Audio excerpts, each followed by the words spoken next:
So it's exactly 10 days since I posted that video of us doing our first drag testing of the electric turbo, and I could not have had it go any better than it did. Now, towards that end, please understand, it's not like I just hopped in the car and drove there. I mean, I went through the car and worked on it for a week ahead of time to get it ready, make sure everything would work, it wouldn't fail. A lot of people were donating their time and helping us get this thing pulled together, and, you know, it was just a lot of stuff. And I needed a little bit of time to decompress, and plus that just wrecked my shoulder. As many of you know, I had shoulder surgery right before that. But, you know, now we're back here at the desk and we're about to look at logs and stuff. So I feel it's kind of like this is a more closely knit group of people than just the gawkers who watched just that video and are not going to watch this one. So pull up a chair because we're going to get good and cozy. So before I go to the other desk to look at the logs themselves, you're probably wondering what these blue things are. Well, they're gigantic lithium iron phosphate cells that I ordered back in December yet and finally just now showed up. So these are lithium iron phosphate, so their nominal voltage is 3.2 volts. Their peak charge level is around 3.5, 3.6 volts, depending who you talk to. But the important thing is they have a 100 amp hour capacity. And of course, you'll notice that there are 4 of these bad boys. And the idea, of course, is meet my new car battery. I was going to use that supercapacitor, and when I bought the supercapacitor, these were not commonly available, at least not at a price point that was even remotely approaching affordable. But now that these are, I think I paid roughly $170 for the 4 of these cells delivered, which is still not cheap, especially when you consider there's still a battery management system that needs to be incorporated into this to use it as a true car battery. It will provide me with something like 6 or 7 times the capacity of the lead acid battery I have in there and should still weigh 10 pounds less. And I'm using, I think it's a Group 51. It's like a Honda Civic battery, basically. But the idea initially was that I would have a small battery and then the supercapacitor to start the car. But then this came up and that kind of changed my plans because this will do both. And these are safer. But we're not going to get into this. That's a whole nother video. I just wanted to share them with you, mostly because they happen to be on my desk already. So anyway, as I mentioned earlier, there's still a whole lot left in that electric turbo, and I will be proving that to you guys here shortly. But just, you know, keep in mind also that the car wasn't fully optimized to run naturally aspirated. So while we did pick up 15 miles an hour, really that number is probably somewhere closer to 10 or 12 miles an hour maybe, because the car is just so woefully under gear for naturally aspirated running. But, you know, I keep stalling. Let's just go straight to the data logs. Meet you over at the other desk. All right, let's take a look at the first naturally aspirated data log. So here it is, basically the white traces RPM. I'm going to try to keep the graphs the same for all of these. You can see here at this point we are sitting on the trans brake. This is when, right before Jason left, he sat on the trans brake for 2.3 seconds, give or take. And then once he let go, it flashed from what, about 3175 RPM to 3550. So not really much of a flash at all. And then of course it lugged a bit and then slowly got up to speed and ramped itself up until the shift, which was a lifetime later and happened at 6165 RPM, so 6165 RPM, but actually it probably tickled 6200, honestly. So then Jason hit the shift, and look at this fallback. So typically on a power glide car like this, you want to see shift recovery or fallback from the shift to be somewhere in the like 700 to 850, 900 RPM range. But because it's making so little power and it's so under-geared, naturally aspirated, it went from roughly, it's going to be a max of about 6,200 RPM down to 4,500 RPM. So we dropped over 1,500 RPM, which is way too much on a power glide car. And also remember from when we did our dyno testing, we know that the car makes peak power at 6,000 RPM. So what happened in high gear? Well, we started the pull in high gear after the shift from first down at 4,500 RPM. Man, by the time we hit the traps, we were at 5,200. We're barely over 5,000 RPM. The car's not making any power. It's still a good 800 RPM away from its horsepower peak. So it's not even close to optimized with this gearing. This gearing is great for driving, and it's great if you have more power.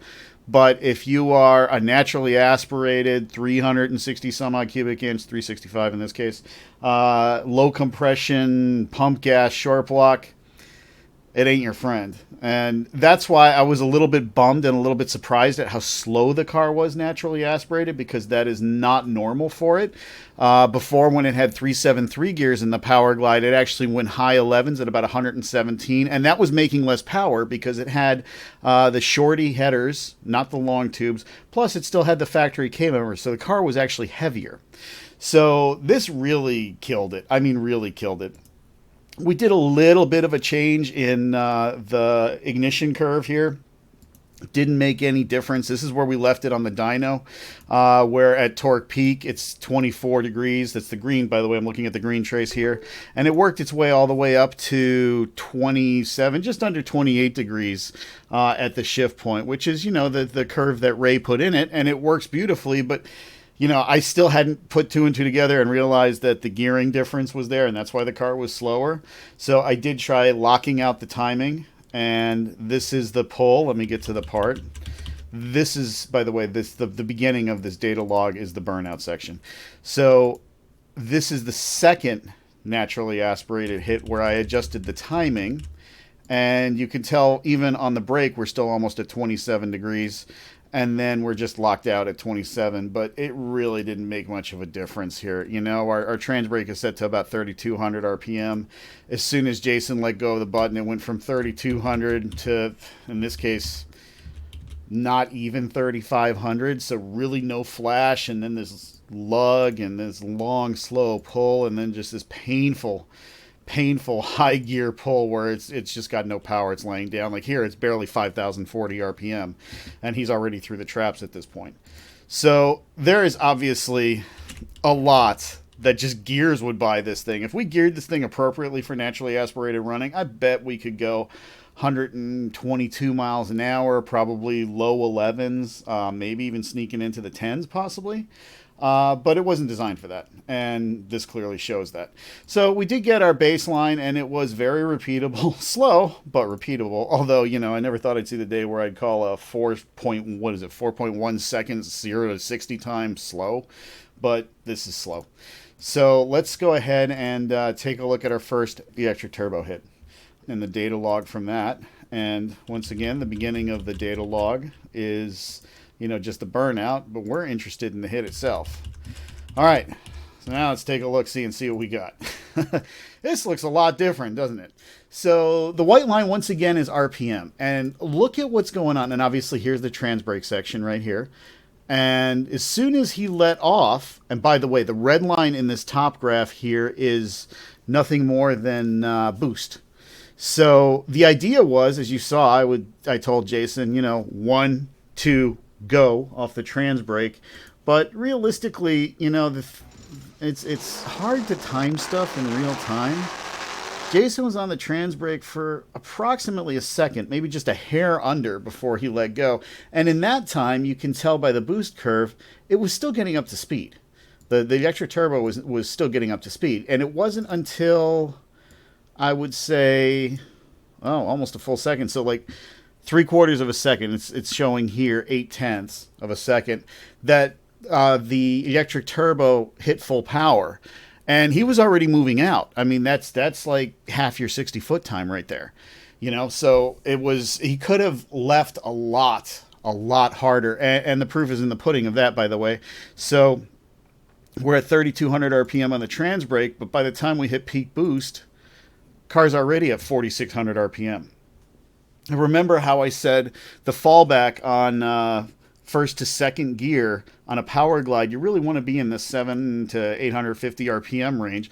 Let's see what it is here. I'll explain to these humps in the white RPM trace shortly. I'll explain what that's all about.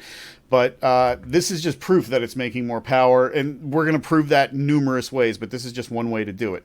So it hit peak here, and he shifted actually kind of early, 6,050 RPM, but then the fallback Let's get the lowest RPM reading we can find. 4869. I think I saw 4865. Yeah, 4865. So 4865 and let's call 6050. So we still have an excessive amount of fallback. So it's still a lot more than I would like to see, maybe to the tune of roughly as much as, I would say at least another 300 RPM. I want to shave another 300 RPM off of that. But if you remember, we barely made it over 5,000 RPM naturally running in high gear through the traps. Here we're at 5,700. So obviously she's making more power. And we're much closer to the power peak, but we're not there yet. So how do you get to the power peak? How do you dial all this in? Well, the torque converter is actually a 10-inch steel stator BTE converter made by Neil Knight over at BTE, and it's basically the tightest they could make that converter, and that's because of the Whipple. The Whipple left like a beast. I mean, it was like getting rear-ended by a semi truck. It was just amazing how fast. There's cars that put up their 60 foot on the second half of the 60 foot, and then there's cars that do it right from the dig. This car does it right from the dig. I mean, it's insane. In fact, even on this run, which is our first electric turbo pass, the garage door opener flew off the visor, and Jason ended up looking for it because it hit him in the head. Actually, that may have even happened on the naturally aspirated pass. So everything is really relative. This is still pretty aggressive, right? So we hit our peak boost, like I said, roughly 0.8 into the leave. It probably translates to more like half a second or 0.6 of a second because of rollout of the front tires and all that other jazz. But somewhere towards the beginning, we hit peak boost. And how much did we hit? Check it out. 6 PSI. That is freaking epic. That is awesome. I'm very happy with that. But what did it drop down to? That's the question. And let's not just check here where it's 4.4 PSI at the top of first. Let's go all the way to the top of high gear and take a look-see. So the lowest I'm seeing is 4.2. So we're losing 1.8 PSI. That's not bad. And this, I credit that largely to this ESC, which held 340 amps the whole way down the track. That was pretty freaking awesome. So let's get back to this funky trace and why it looks the way it does. Well, the beginning of it, obviously, is the electric turbo still getting up to speed. So this would normally just shoot up, but instead it's kind of riding up. But the two traces, the boost and the RPM, do kind of translate. They run more or less parallel. But then what about these bumps in here? Because if you remember, let's look back at one of our naturally aspirated runs. It's just a nice, smooth run up to the top of first gear. So what's going on with this mess here? That is wheel spin. Straight up, that's what it is. That's roughly, with as little converter slip as we've got, this has got to be around 70, 80 miles an hour at least. And it broke the slicks loose. So we know it's making some power. And there's another way to prove that it's making some power. Let's take a look at the bottom graph. The bottom graph, the red trace here, is duty cycle. So duty cycle is a great way to determine the actual horsepower that you're making.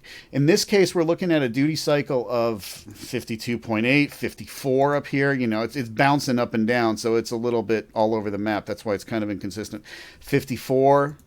Down here, while it's still pulling, still before the horsepower peak, but it's still pulling on the lower boost, it's still at 51.7. Let's take a look and compare that to one of the naturally aspirated passes. Let's look at the first one. I mean, they're both going to be about the same. Our peak right here, red trace, again, bottom graph is what we're looking at. Our peak right here is only 39%. Let's look at the peak on the second one. Also 39%, 39.2.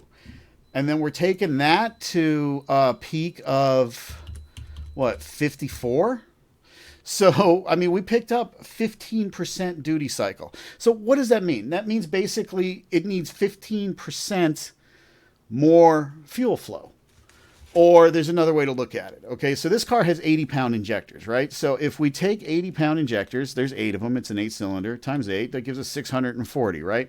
So we have 640 pounds of total potential fuel flow at rated pressure, which in this case is, I think, 43.5 PSI. 640 pounds if the injectors are just held wide open. That's how much fuel would literally go through the engine.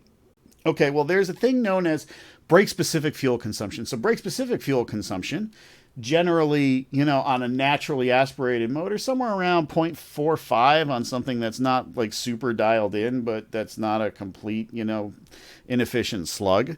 So you've got 640 pounds of fuel flow potential. And then you look at your duty cycle. In this case, it's 54%. So take 640, multiply it by 0.54, which is the 54% duty cycle. That gives you a fuel flow of 345.6 pounds per hour. Okay, so 345.6 pounds per hour of fuel is flowing at the top of first with the duty cycle given, right? So what you would do is you would take the number that we generated in terms of fuel flow, which is 345.6, and multiply it times 0.45. But let's write up some losses, because we did pull, look, our spark advance is only 24 degrees. We pulled some spark advance, but let's just assume a brake-specific fuel consumption of 0.5. All right, so we take our 345.6 and divide it by 0.5 as our brake-specific fuel consumption, which would be mediocre. That gives us 691 horsepower. And, other things go into it besides the timing that I mentioned. Also, there's the AFR. You can make you just throw more fuel in it. The car is going to make close to the same horsepower. Maybe you lose a little bit, but its brake-specific fuel consumption will get significantly worse. So 691. So if we did a brake-specific fuel consumption of, let's say, 0.55, let's go back. So 640 pounds of flow possible times 0.54, that's the duty cycle, divided by 0.55, which would be a pretty poor brake-specific fuel consumption. That gives us 628 horsepower. So I don't think we're that bad. I don't know if we're at 691. I would say most likely we are probably in the ballpark of 650, 660. And we will look at the compressor map once we get to the other data logs. So anyway, so let's just take a look at the second electric turbo hit, by the way. So this one, once again, at the beginning of the data log, is nothing more than the burnout section, and you can, whatever. But if we go to the actual pass itself, which is here, once again, you can see wheel spin in the RPM trace. It's sort of in the middle of high gear. You will also notice that it got up to, the electric turbo got up to speed a little bit quicker. In fact, significantly quicker. Here it's showing half a second, which would also explain the better 60 foot on the second hit. Now, why is the wheel spin not as severe? Well, the answer to that is pretty simple, and I found this out and left it out of the other video, but I found this out when I was going through the batteries. One of the battery packs disconnected itself on the leaf.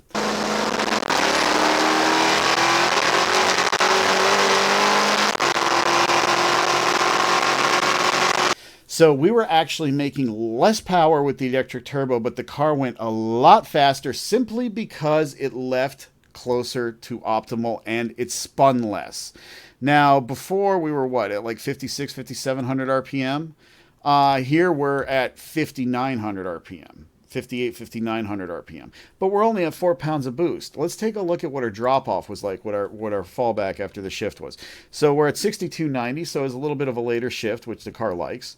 And it dropped down to 5100. So we're still 1200 RPM fallback. That's still a little bit much. I'd like to knock off, like I said, at least 300 to 400 RPM off of that. And we do that by making more power, which as we go look at the logs from the ESCs, there's a lot more power to be had. And there's this too, by the way. Once again, one of the batteries got disconnected. So what you'll notice is our boost peak is not quite as high as it was.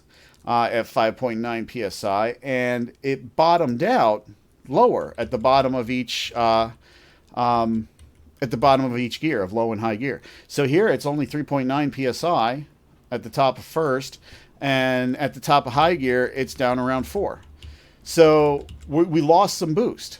But the car went much quicker. And it went much quicker because, hey, a drag race is won and lost at the starting line, right? So this is a big factor, as well as first gear. By the time you're in high gear, it's basically you're just along for the ride. You don't pick up nearly as much mile an hour in the second half of the track as you do in the first. Typically in the 8th mile, you might be going 100, 102, whatever. That would be a fast street car.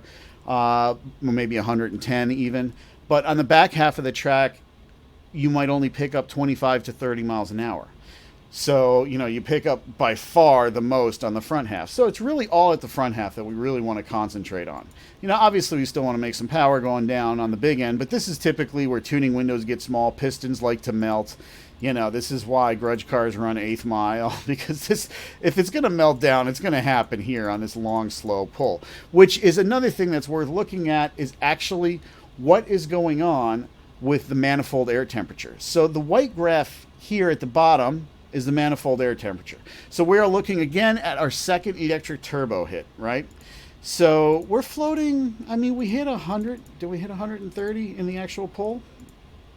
No, we were in the 120s, maybe to high 120s. And you can see after the shift, it went down again, even though boost went up.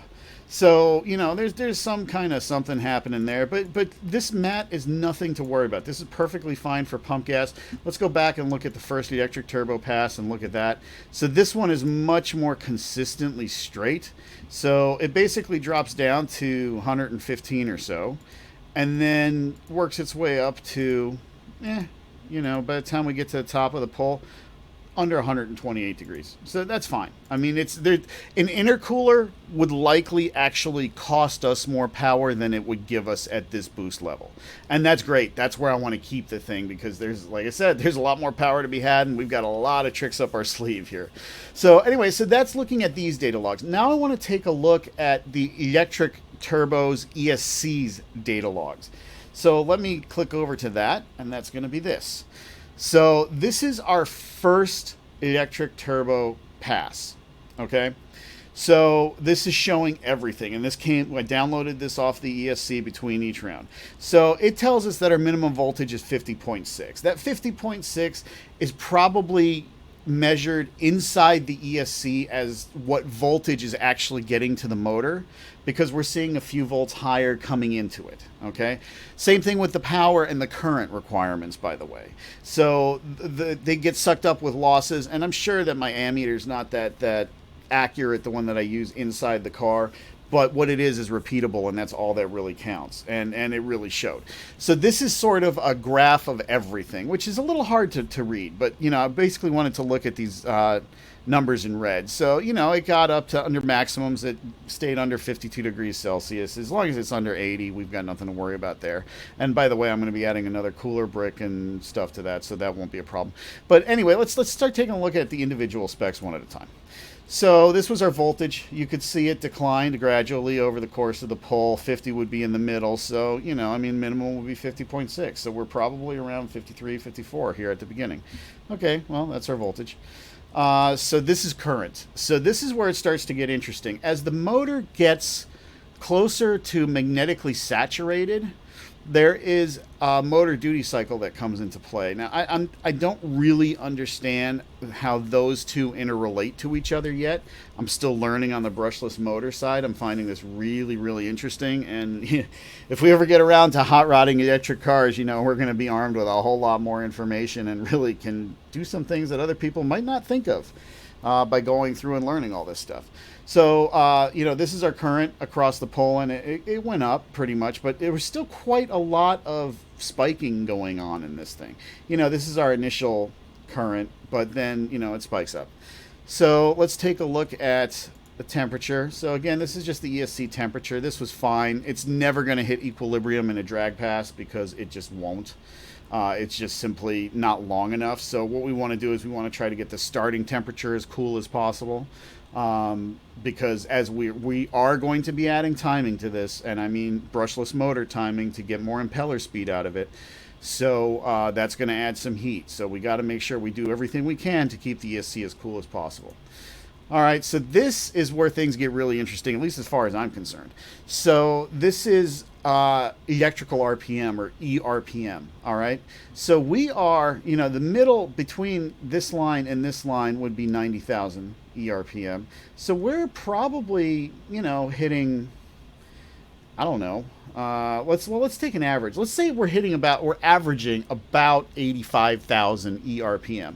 What does that mean? Well, you take the number of magnetic pole pairs in the motor, which in the case of our motor is 3. You take the ERPM and divide it by that number, so 3. So if we were to take 85,000 and divide it by 3, that gives us 28,333 impeller RPM. And that number is actually really accurate. So this is the super cool part about this, right? So we know how fast the impeller is turning. We know how much boost it's making. We know what our fuel consumption is. We can look and plot this precisely on the SI impeller compressor map and know exactly where we stand. So let's, in fact, while we're in this world, let's go ahead and let me pull up the SI compressor map. All right, so here is the SI impeller compressor map. So we're not playing at the top of it, we're playing at the bottom of it. So let's go down here. All right, this is what we're interested in. So let's pop back to the ESC log real quick, and let's take a look and see. Yeah, I would say 8,500. So 28. Let's say 28,000, right? Just over 27.5, and I'm using that number for a reason. If we go back to the compressor map. Oh, wait. I'm sorry. So let's go back and see how much boost we were running, right? So this is our first. So this ESC log coincides with our first pass. This is the data log from the first pass. Let's see in the middle where we were boost wise. So roughly, I'd say 4.95. Let's call it 5. I'd be lying if I called it 5. Let's call it 4.8.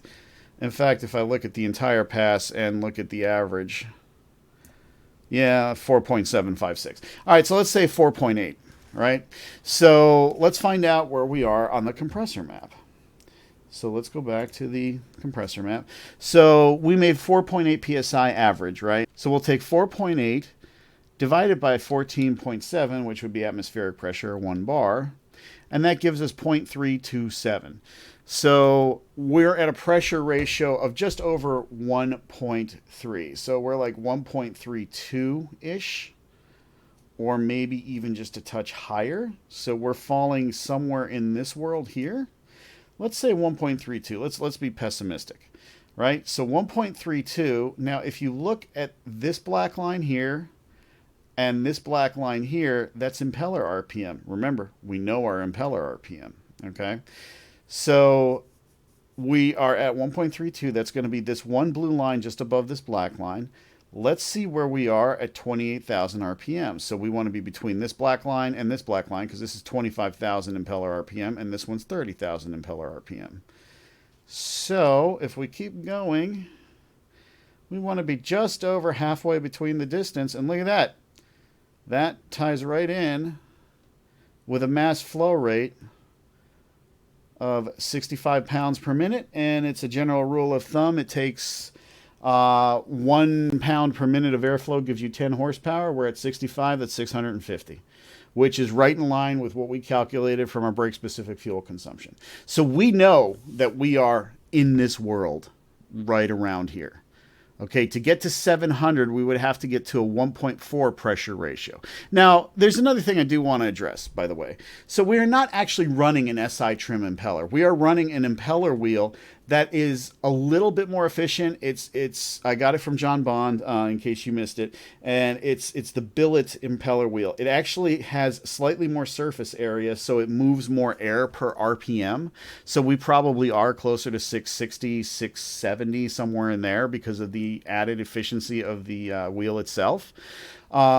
So, you know, that puts us, by the way, in an efficiency island of this island here is 70%. So we're at least 70% efficient, which is fantastic, because I got to tell you, the Whipple was like 50%, maybe. It was pretty bad. It was generating a lot of heat. This is not, as we saw with the data logs, right? So this is where we are. We are like right in this world right here. So the next question is, well, is there more power to be had? Well, yeah, there's so much left here. we can leave so much better than what we're doing right now. You know, we can make more power because we can still play with motor timing, like the actual engine in the car, the gasoline engine. We can play with that timing, get a little bit more power out of it. But most importantly, we can play with brushless motor timing and get more boost and power out of it, which will also help with the gearing issue. And if we have to, I suppose we could step up to 331 gears, but I think we can probably squeeze enough power out of this thing where we won't have to do that. So we can get a better leave. We can, you know, work on the both the engine and the motor timings. You know, let's say we pick up another, 30 horsepower at least from those things, maybe 40. There is so much left just in general. You know, I'd love to see where we are without wheel spin. I'd love to get the motors really cold. I'd love to get the batteries where they should be. That's another thing. The LiPo battery packs never even got up to their optimal temperature. I mentioned this in a couple of previous videos, I think. If you have a Tesla running ludicrous speed, you have to wait 20 minutes for the Tesla to warm up its batteries to, I think, 120 degrees. These batteries, I think their optimal temperature is 104 degrees, but we weren't at that point either pass. The second pass, they were a little warmer, but we lost a battery pack, you know, like a whole battery pack out of the two, you know, going down track, and we could see that loss.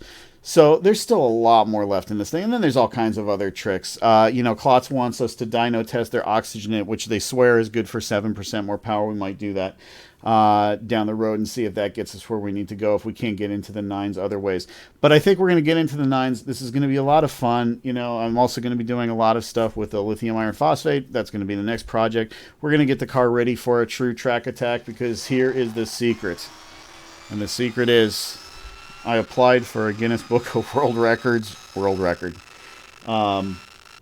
It seems a little silly, but, you know, I'm going around saying it is the world's quickest and fastest electric turbo car, and I want to prove it. Eventually, you know, these things are going to be normalized, and there's going to be some insanely fast ones, but I can proudly say we were first, and we did it with your help and support, and we got it working pretty good. I'm pretty happy with this.